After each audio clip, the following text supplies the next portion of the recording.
Hallo zusammen. Es ist mal wieder Zeit für eine kleine Filmsafari. Treue Zuschauerinnen und Zuschauer wissen natürlich längst, was das bedeutet. Ich besuche die Drehorte einer bekannten Fernsehserie oder eines bekannten Films.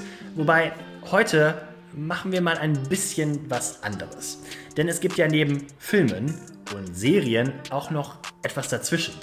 Eine Sache, die wir alle nicht so gerne mögen, die uns aber trotzdem irgendwie prägt, auch wenn wir das vielleicht gar nicht wollen. Und zwar Werbung. Ihr könnt euch bestimmt noch an diese ganzen legendären 90er-Jahre-Werbungen erinnern. Diese Schokoladenwerbung mit der lila Kuh zum Beispiel. Oder diese merkwürdige Kinderwürstchenkette, kennt ihr die noch? Das war vielleicht eklig. Boah. Es gibt sogar ganze Wortneuschöpfungen oder Formulierungen, die sich damals in den 90er Jahren aus der Fernsehwerbung in unseren Wortschatz gefräst haben. Zum Beispiel, da werden sie geholfen. Oder nicht immer, aber immer öfter. Ein Spruch aus der Bierwerbung. Oh, und wo wir gerade von Bierwerbung sprechen, da gab es doch noch so eine. Was war das nochmal?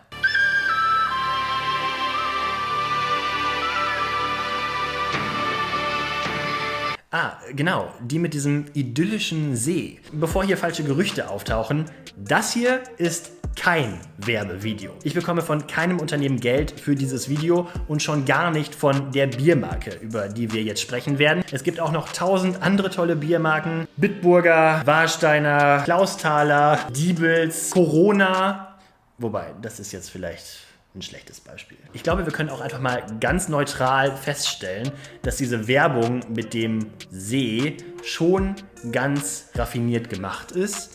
Sie suggeriert unserem Gehirn irgendwie, wow, dieses Bier, das ist so frisch und da ist dieser tolle See und so viel Natur. Das kann ja nur gut für uns sein, wenn wir uns das hinter die Binde kippen.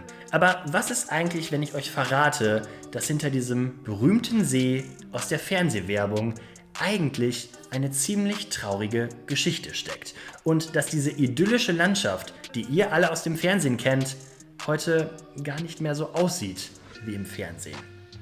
Das hier ist die bewegende Geschichte des Krombacher Sees.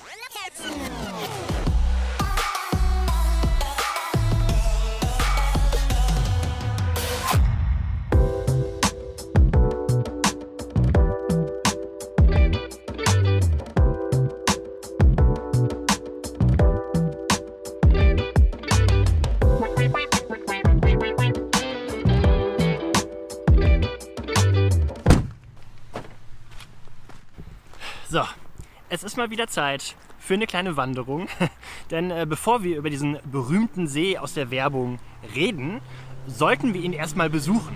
Und das ist eigentlich auch schon die erste spannende Geschichte hinter diesem See. Denn hättet ihr auf Anhieb, ohne zu googeln, gewusst, wo der sich eigentlich befindet? Ja, tatsächlich war das über Jahre hinweg, also vor allem in der Zeit vor dem Internet, ein riesiges Mysterium. 100 Zuschriften pro Woche sollen die Brauerei in den 90er Jahren erreicht haben von Fernsehzuschauern, die unbedingt wissen wollten, wo verdammt nochmal eigentlich dieser idyllische See liegt. Dabei war der Kreativität der Leute offenbar keine Grenze gesetzt. Viele dachten, der See befindet sich in Schweden oder Kanada oder Neuseeland. Ja, die Auflösung allerdings ist deutlich unspektakulärer. Der berühmte See aus der Bierwerbung befindet sich nämlich in Nordrhein-Westfalen. Genauer gesagt im Bergischen Land, in der Nähe des Ortes Reichshof. Und genau da laufe ich jetzt hin. Schöner Wanderweg, schöne grüne Natur, Blümchen auf den Wiesen. Geht schon mal gut los. Also hier ist es schon mal sehr idyllisch. Mal gucken, ob das auch für den See gilt. Gott, ich habe ein bisschen Angst vor Zecken. Hier sind bestimmt überall Zecken. Ich hasse Zecken. Zecken, Brennnessel, Viecher. Niemand mag euch. Es ist wirklich sehr idyllisch hier.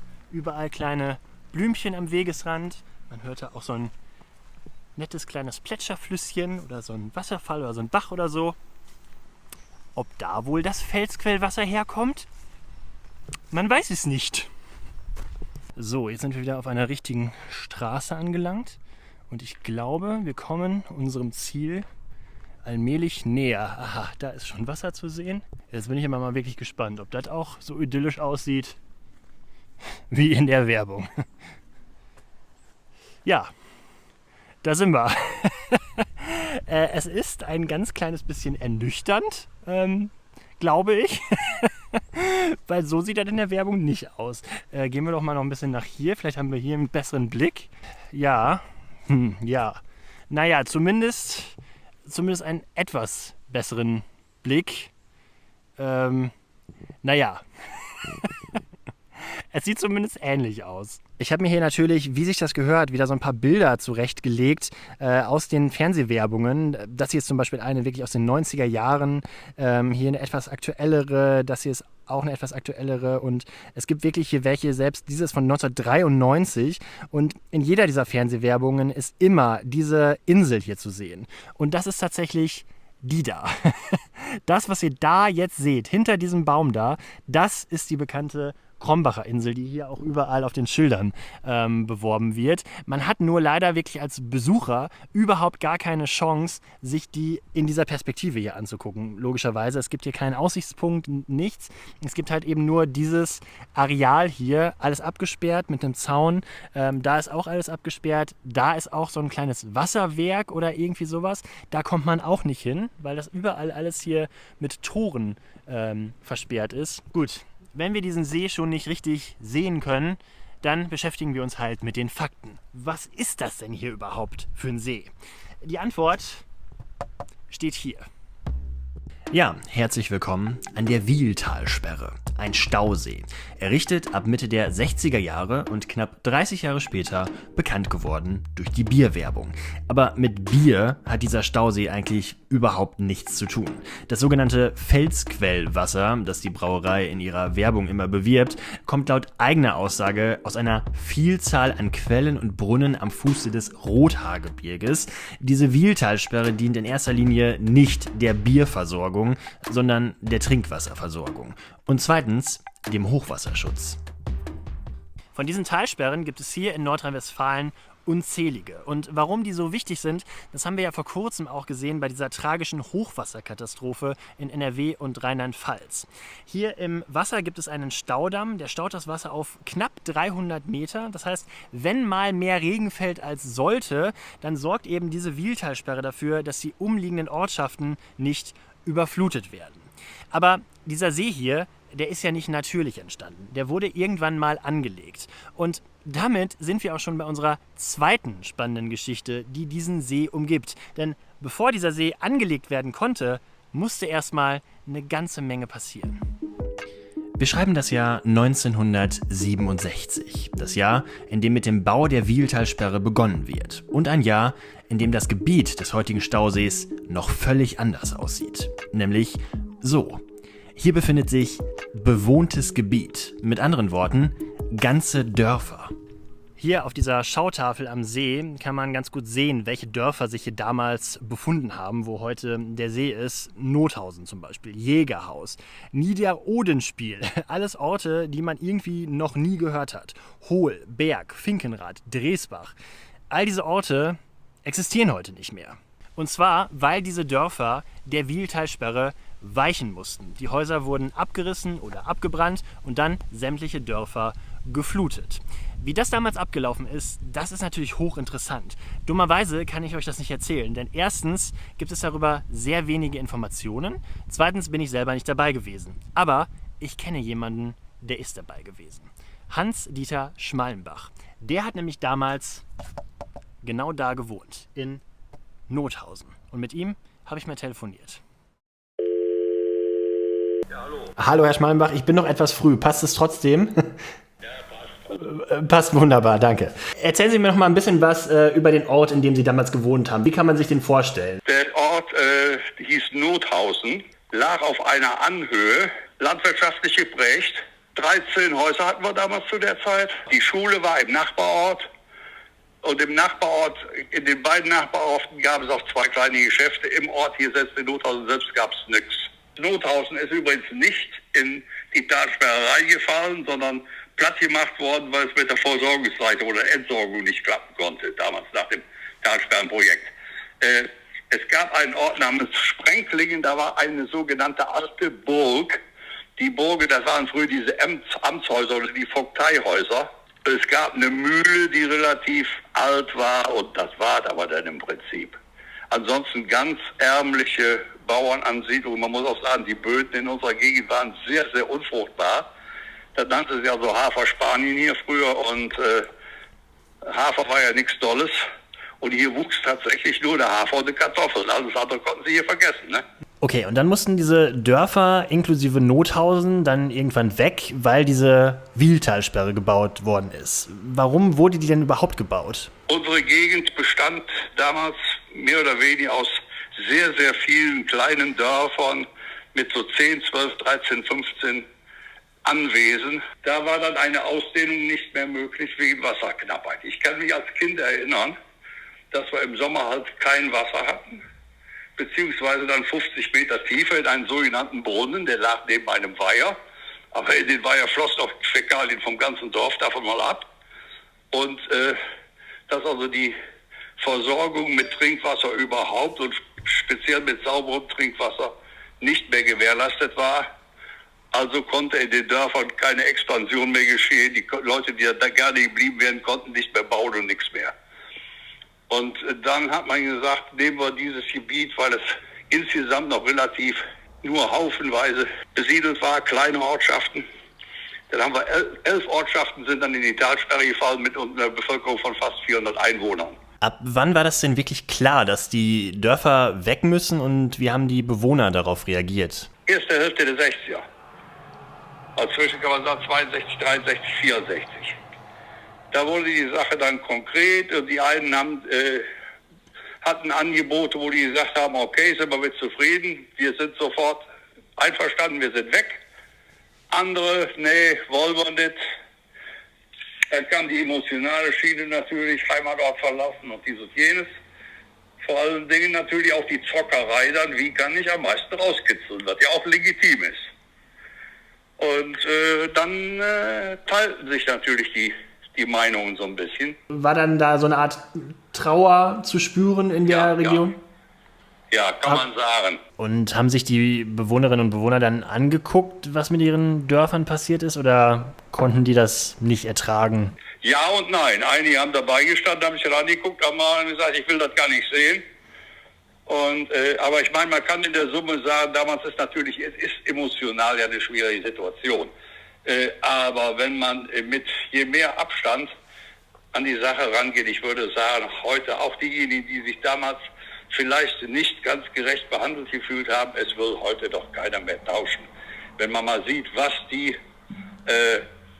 in welcher Situation die damals in den Dörfern gelebt haben, und dann sind die hier ins Umland weggezogen, haben tolle Häuser gebaut, haben noch im Zuge dieser Wildtal-Geschichte teilweise auch noch die Möglichkeit gehabt, schöne, solide Jobs zu bekommen.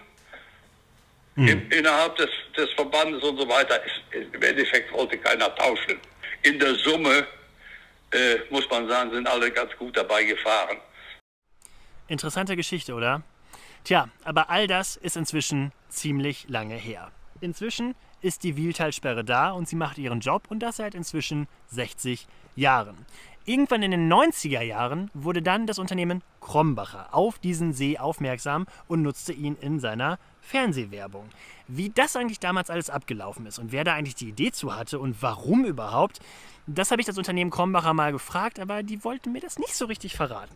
Eine Sprecherin teilt auf Anfrage nur mit, das Unternehmen habe sich damals entschieden, mit Bildern aus unserer unmittelbaren Region zu werben. Die schönen Landschaften, die waldreiche Gegend und die Talsperren, all das macht aus, woher wir kommen. Die Insel der Wiehltalsperre vereint diese unberührte Natur in einem Bild. Sie symbolisiert Frische, Reinheit und Natürlichkeit. Dafür steht auch unser Krombacher Pilz. Gut, ein Versuch was wert. Die Szenen für diesen Werbespot wurden damals übrigens zunächst mit einem Hubschrauber gedreht und später dann mit einer Drohne. Man munkelt, dass auch damals schon ziemlich viel retuschiert wurde, dass das wirklich so beeindruckend aussieht von oben. Wir können das leider heute nicht im Detail nachprüfen, weil ich selber hier keine Drohne steigen lassen darf. Das hier ist Naturschutzgebiet und da ist es aus gutem Grunde verboten, seinen Hobbyflieger in die Luft zu jagen. Deswegen machen wir das hier auch nicht. Deswegen bleibt das vielleicht einfach das kleine Geheimnis dieses Fernsehwerbespots. Es gibt aber eine Sache, die können wir auch ganz ohne Drohne überprüfen. Und das ist die dritte spannende Geschichte, die diesen See umgibt.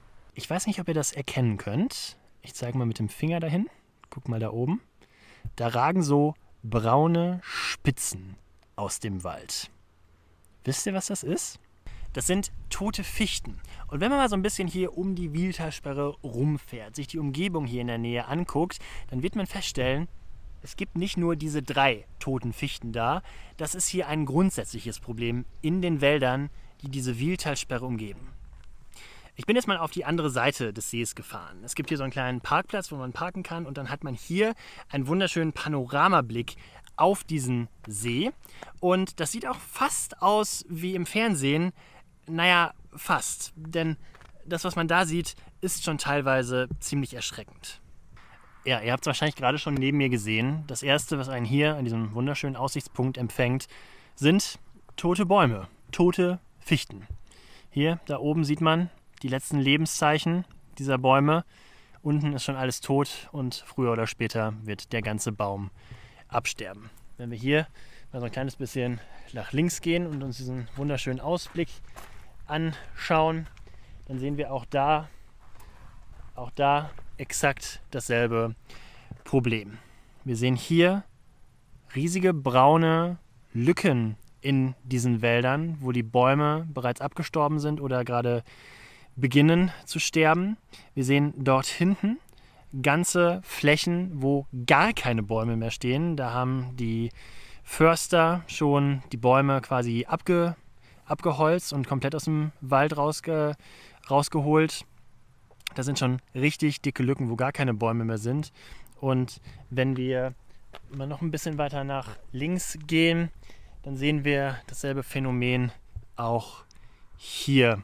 Riesige Flächen im Wald, wo gar keine Bäume mehr sind. Auch unten sieht man teilweise, es ist jetzt Anfang August, normalerweise sollten da noch keine braunen Blätter oder sowas sein, das kommt alles im Laufe des Monats. Auch da unten sieht man von hier, dass die Bäume ziemlich krank sind. Ja, und auch hier unten diese Fichten, die man dort sieht und eigentlich ganz gesund aussehen. Auch wenn man da mal ein bisschen nach unten guckt, sieht man, auch die sterben von unten, diese Bäume, und sind früher oder später auch ganz tot. Das Land Nordrhein-Westfalen hat ein massives Problem mit dem Waldsterben. Warum das so ist, könnt ihr euch ganz ausführlich in einem eigenen Video von mir erklären lassen. Ich habe nämlich letztes Jahr eins drüber gemacht. Einfach hier oben auf das i klicken. Hier aber das Problem einmal in Kurzform erklärt. Im Jahr 2018 tobt Sturm Friederike durch die Region und reißt unzählige Bäume um. Viele von denen bleiben in den Wäldern dummerweise liegen, sodass sich in dem toten Holz der Borkenkäfer ausbreitet. Und zwar deutlich dramatischer, als viele zunächst gedacht hätten. Die folgenden Sommer 2018 und 2019 sind so unfassbar trocken, dass der Borkenkäfer leichtes Spiel hat und auf lebende Bäume überspringt. Und gleichzeitig sind diese Sommer viel zu trocken für die Fichte, die hier überall in den nordrhein-westfälischen Wäldern wächst und es eigentlich viel lieber nass und kalt hat. Die Folge: Die Bäume können sich aufgrund der Trockenheit nicht mehr vor dem Borkenkäfer schützen und der befällt einen Baum nach dem anderen. Unter anderem hier an der Wiehltalsperre. Viele der schönen grünen Bäume, die ihr so aus dem Fernsehwerbespot kennt, existieren heute nicht mehr und sie werden so schnell auch nicht mehr zurückkommen. Hier versucht man zumindest ein paar dieser Bäume zurückzuholen, indem man nämlich einfach neu gepflanzt hat. Hier auf dieser Seite übrigens auch. Das ist vielleicht auch der Grund, warum das hier alles so abgesperrt und eingezäunt ist, damit das bloß keiner kaputt macht oder rausreißt oder anknabbert oder was auch immer den Leuten so einfällt. Aber eine andere interessante Frage in diesem Zusammenhang ist ja, was bedeutet das eigentlich für den Fernsehwerbespot oder für zukünftige Fernsehwerbespots? Die Brauerei kann doch jetzt nicht einfach diesen See filmen, wo diese ganzen Lücken in den Wäldern sind, wo zig Bäume fehlen. Das sieht doch nicht schön aus, oder? Was macht man denn da? Tja, auch das habe ich Krombacher einfach mal gefragt und leider auch hier keine besonders eindeutige Antwort erhalten.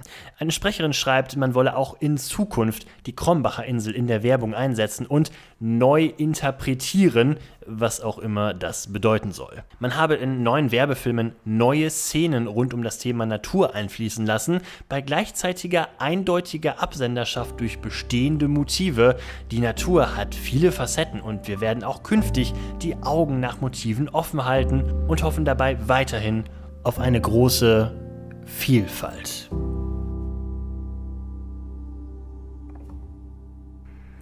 Tja, und das ist die bewegende und teils ziemlich traurige Geschichte des Krombacher Sees. Ihr kanntet ihn bislang aus der Bierwerbung als einen Ort der Idylle. Jetzt wisst ihr auch, dass dahinter noch ein kleines bisschen mehr steckt. So, haben wir wieder was gelernt. Ich muss das jetzt alles erstmal verarbeiten. Und wenn ihr mir dabei helfen wollt, dann gibt es einen ganz einfachen Trick, und zwar: lasst mal einen Daumen nach oben da. Ihr könnt auch meinen Kanal abonnieren und die Glocke drücken, dann verpasst ihr kein weiteres Video. Und wenn ihr mich und meine Arbeit unterstützen wollt, denn all das hier kostet natürlich Geld, dann könnt ihr das bei Patreon tun. Den Link gibt es unten in der Videobeschreibung. Das war's für heute. Ich sag Tschüss und bis zur nächsten Reise.